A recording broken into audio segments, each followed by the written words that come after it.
L'hiver qui mord jusqu'à l'os. Je pensais connaître le froid jusqu'au soir où l'on a roulé un hiver entier sur un brancard. C'était au cœur d'un hiver épais. Un homme très âgé est arrivé emmitouflé dans un manteau qui ne protégeait plus de rien. La peau du visage avait pris cette pâleur de vieille porcelaine.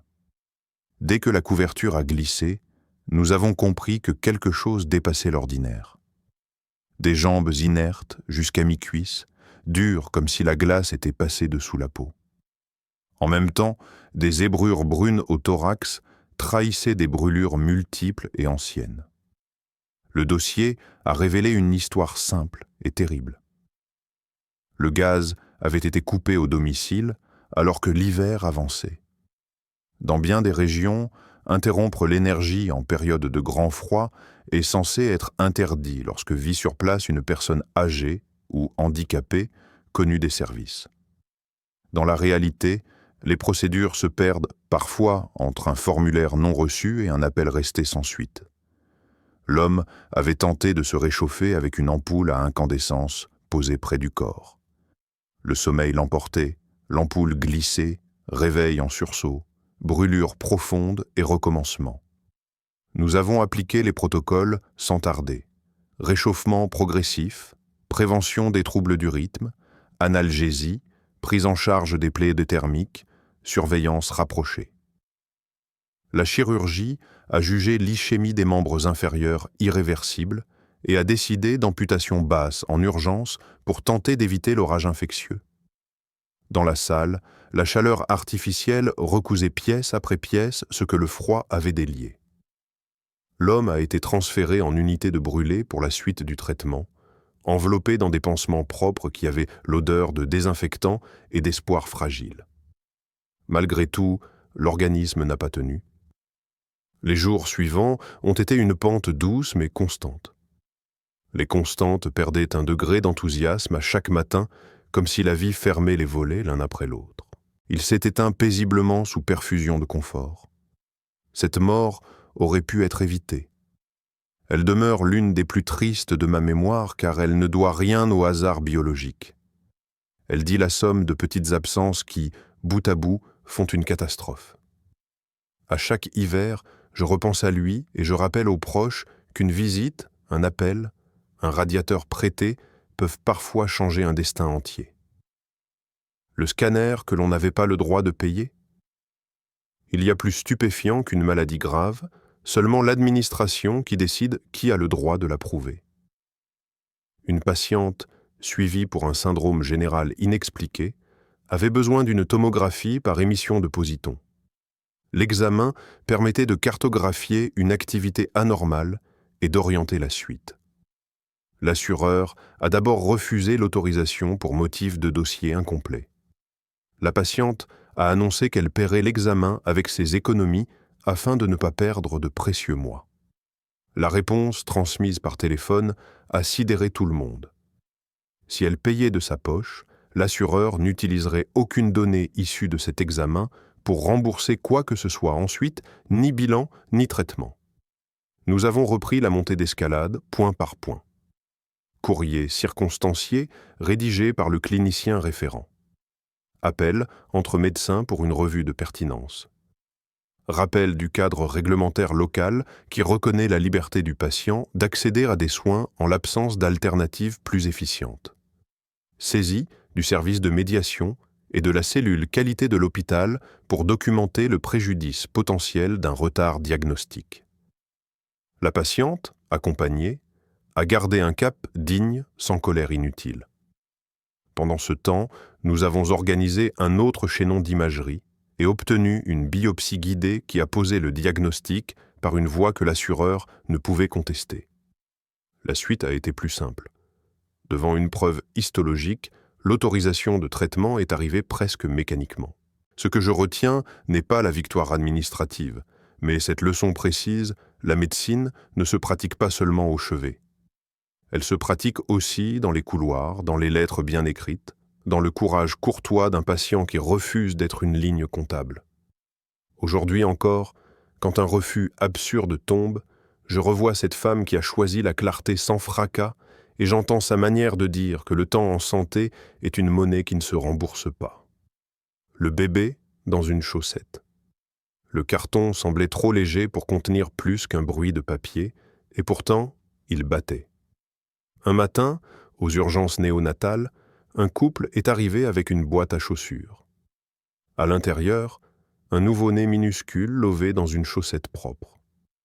D'après leurs mots, la naissance avait eu lieu à domicile très en avance. Nous avons estimé un terme autour de 25 à 26 semaines. La peau fine laissait passer une lueur rose. La respiration cherchait sa cadence. Le geste premier a été simple chaleur, voie aérienne dégagée, ventilation douce, perfusion, puis direction l'unité de soins intensifs néonataux. Sur le trajet, une phrase a surpris l'équipe. Après la naissance, pris de panique et de faim, ils avaient traversé un service de restauration rapide en gardant le bébé dans la boîte. Non par indifférence, mais par sidération. Leur voix ne contenait ni cynisme ni défi. Elle n'avait que la naïveté désarmée de ceux que l'événement dépasse. Nous avons mis de côté nos jugements pour laisser place à la pédagogie. Le service de néonatologie ressemble à une cathédrale de gestes minuscules. Chaque doigt compte, chaque millilitre se pèse, chaque minute s'écrit en lettres capitales dans l'air. Le bébé a reçu une ventilation adaptée, un traitement de soutien, une surveillance continue de la saturation. Les parents ont été accueillis et accompagnés par la psychologue et les puéricultrices. On a expliqué la fragilité des grands prématurés et les règles d'hygiène les plus strictes. On a transformé la peur en tâches concrètes, mains lavées, peau à peau quand ce serait possible, carnet de bord pour noter les progrès. Les jours suivants ont oscillé comme un métronome. Des petites avancées accompagnées de reculs attendus et puis à nouveau un palier gagné. Avec le temps, le bébé a cessé de se battre contre l'air. Le regard s'est posé plus calmement. Une main a agrippé le doigt de son père avec une force disproportionnée à sa taille. La mère a appris les soins, a changé un minuscule pansement, a chantonné à voix très basse un air sans mots. Cette histoire se termine mieux que nombre d'autres. Le nouveau-né a poursuivi sa croissance en couveuse. Des mois ont passé avant la sortie, mais la sortie est venue. Quand la famille est revenue nous saluer, la boîte à chaussures avait laissé place à une poussette. Dans la poche latérale, une chaussette roulée, gardée comme un talisman. Je n'ai pas cherché à savoir si c'était la même. Je sais seulement que la peur initiale s'était transformée en responsabilité partagée et que cette métamorphose vaut parfois un miracle. Le jumeau impossible. Je croyais avoir tout vu en pédiatrie jusqu'au jour où l'on a retiré d'un thorax minuscule l'ombre d'un frère qui n'avait jamais vécu. Il avait un peu plus de 2 ans, un petit garçon, longiligne, aux cheveux clairs, amené pour une respiration sifflante qui s'aggravait la nuit. Les urgences avaient d'abord parlé d'asthme, puis la clinique a démenti. L'auscultation murmurait un obstacle. L'imagerie a tranché. Une masse arrondie, logée derrière le sternum, pressait la trachée comme un point trop grand dans une manche trop étroite. L'anatomopathologiste avait un mot précis pour cela tumeur germinale, et un mot qui ressemblait à un mythe tératome. Nous avons expliqué doucement aux parents que cette masse n'était pas un enfant, pas un double oublié, mais une erreur de développement qui avait cueilli au passage des fragments de peau et de cheveux et s'était endormie là où nul n'aurait dû s'installer. La décision est venue sans drame, opérons sans tarder. Le bloc opératoire s'est organisé comme une chorégraphie familière. Anesthésie calibrée, voix d'abord protégée, moniteurs alignés, une équipe où chacun connaît la place de sa main. L'ouverture a été précise. Derrière le bouclier osseux, la masse se montrait docile et perfide à la fois, attachée par des pédicules qui volaient la place à l'air. Le chirurgien a décollé, ligaturé, respecté chaque fibre utile, protégé la trachée comme on protège une corde tendue. Le temps s'est allongé, puis s'est remis à couler quand la pièce a trouvé sa boîte et que le thorax a été refermé avec une patience de couturier. En réanimation, la mécanique respiratoire a repris sans caprice. Le petit garçon a ouvert les yeux, surpris d'abord, puis apaisé par la voix de sa mère. Les jours suivants ont redonné du poids à chaque geste, boire sans s'essouffler, dormir sans se réveiller en sursaut, rire sans tousser. L'anatomo a confirmé ce que l'on pressentait, un tératome mûr, paradoxal assemblage de tissus inoffensifs tant qu'on les retire à temps. Des années ont passé. Un matin, à la consultation, j'ai vu entrer un adolescent plus grand que moi. Il portait sur le thorax une cicatrice fine qui allait du centre du sternum vers le dos, comme une ligne de latitude personnelle. Il avait la voix claire et le souffle ample de ceux qui ont appris très tôt que l'air est un cadeau. Sa mère a dit qu'il conserve la photo du premier ballon qu'il a soufflé sans s'arrêter. Le chirurgien a souri et a répondu que l'on n'oublie jamais la première fois où le thorax ne résiste plus à la joie. L'histoire du jumeau impossible s'est refermée sans magie, avec la rigueur des soins bien faits et cette forme de gratitude qui n'a pas besoin d'emphase. Le whisky et le tube, parfois, ce qui étouffe un patient ne vient pas de sa maladie, mais d'une tendresse maladroite qui prend la forme d'un liquide interdit. Il revenait trop souvent. Un homme porteur d'une trachéotomie et nourri par gastrostomie s'étouffait à intervalles réguliers, aspirait du contenu dans les bronches, déclenchait des pneumonies comme on déclenche un mauvais réflexe. L'équipe s'étonnait. Il ne mangeait plus par la bouche, ne buvait pas non plus, le protocole était clair. Pourtant, les hospitalisations se succédaient, espacées d'à peine quelques semaines. Un soir, une aide-soignante a surpris une scène au détour d'une visite. Un proche versait un liquide ambré dans une petite seringue, la glissait maladroitement dans le tube de trachéotomie pour que l'homme retrouve, dit-il, un peu de goût. C'était du whisky. Le geste partait d'un désir absurde et sincère, rendre au malade une sensation perdue. Il déclenchait au contraire la catastrophe par le chemin le plus court. Nous avons choisi l'éducation plutôt que la colère. Dans une salle de consultation, une infirmière a dessiné sur un papier les voies de l'air et celles des aliments, a montré où le tube remplaçait un passage, a expliqué calmement que tout ce qui n'est pas air n'a rien à faire dans la trachée. Le proche a rougi puis pâli. Il a dit qu'il voulait seulement égayer des soirées trop longues.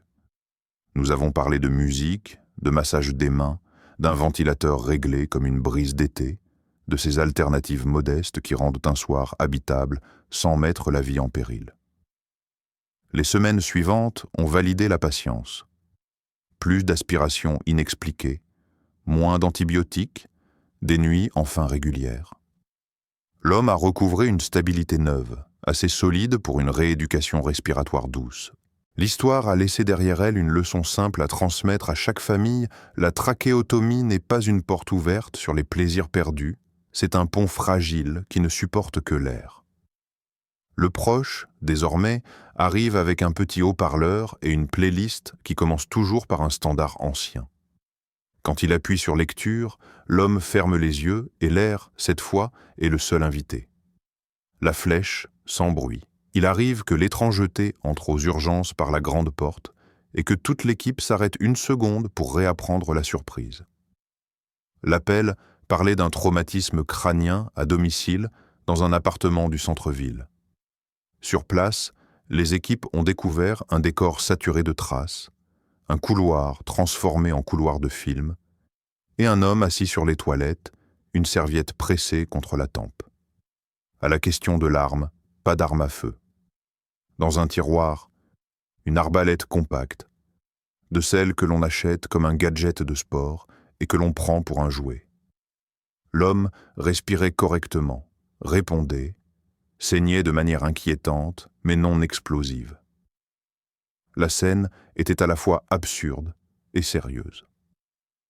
Aux urgences, la priorité a été simple: stabiliser, imager, contrôler. Le scanner a montré un trajet superficiel, des structures profondes épargnées, une chance presque insolente. La neurochirurgie a pris la suite et a pratiqué un geste de nettoyage et de fermeture avec une minutie de dentelier. Pas de dommages irréversibles, des suites simples, une surveillance rapprochée. Nous avons parlé ensuite de prévention, de cette frontière poreuse où les objets de loisirs deviennent des objets de blessure quand la solitude et l'alcool s'invitent. L'homme a accepté un accompagnement, a rendu l'arbalète, a promis un appartement plus tranquille. L'équipe a respiré à nouveau. Cette histoire a le goût d'un avertissement aimable. Elle rappelle que la médecine ne s'étonne pas de la rareté technique d'une plaie, mais de la facilité avec laquelle elle aurait pu devenir un drame. Pendant des semaines, dans le service, dès que quelqu'un disait le mot flèche, un silence suivait, puis un demi-sourire. Nous avions appris, une fois encore, que l'inattendu peut rester anodin si on le prend à temps. Le pied qui pesait la balance. Parfois, soigner consiste à poser une main dans la balance et à accepter qu'elle ne nous appartienne pas. Une femme très âgée, maigre et digne, vivait chez sa fille. Une infection du pied avait pris de l'avance. La peau s'assombrissait, l'odeur rappelait une cave humide, les pansements ne suffisaient plus. L'équipe a expliqué les deux chemins possibles. Une amputation précoce au prix d'un risque anesthésique élevé chez un corps fragile. Ou des soins palliatifs locaux, lavage, pansement, antalgiques, en acceptant la douleur récurrente et une évolution défavorable. La famille hésitait.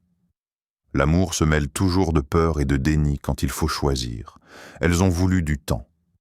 Nous avons offert ce temps, mais pas le vide. Réunions régulières, informations claires, évaluation de la douleur sur une échelle simple, présence d'une psychologue. La vieille dame écoutait en silence et serrait parfois la main de sa fille avec une force qui démentait le reste. Un soir, elle a demandé très calmement que l'on cesse de la préparer à une opération qu'elle ne désirait pas. Elle voulait rester à la maison, entourée, sans machine, avec un coussin sous le mollet pour soulager la pression, une crème qui sent la lavande et la promesse que la douleur serait tenue en respect autant que possible. La décision est d'en est là, non dans un conseil, mais dans un souhait fermement exprimé. Les soins palliatifs ont été mis en place. Une infirmière est venue apprendre à la fille les gestes, un médecin s'est engagé à passer chaque semaine, une équipe de bénévoles a proposé une présence discrète. Les dernières semaines ont dessiné une autre forme de médecine. Le soulagement s'est écrit avec des demi-comprimés, des pansements non adhérents, des chansons posées au creux de l'après-midi. La femme s'est éteinte un matin clair, chez elle, la main posée sur le drap comme on pose un signet à la fin d'un chapitre. La famille a dit merci sans emphase. Au service, certains ont éprouvé une joie triste. Nous n'avions pas gagné contre la maladie. Nous avions accompagné une volonté jusqu'au bout. Il m'arrive encore de penser à ce pied qui pesait la balance. Il m'apprend à chaque fois que soigner n'est pas seulement prolonger, c'est aussi choisir avec et parfois savoir s'effacer.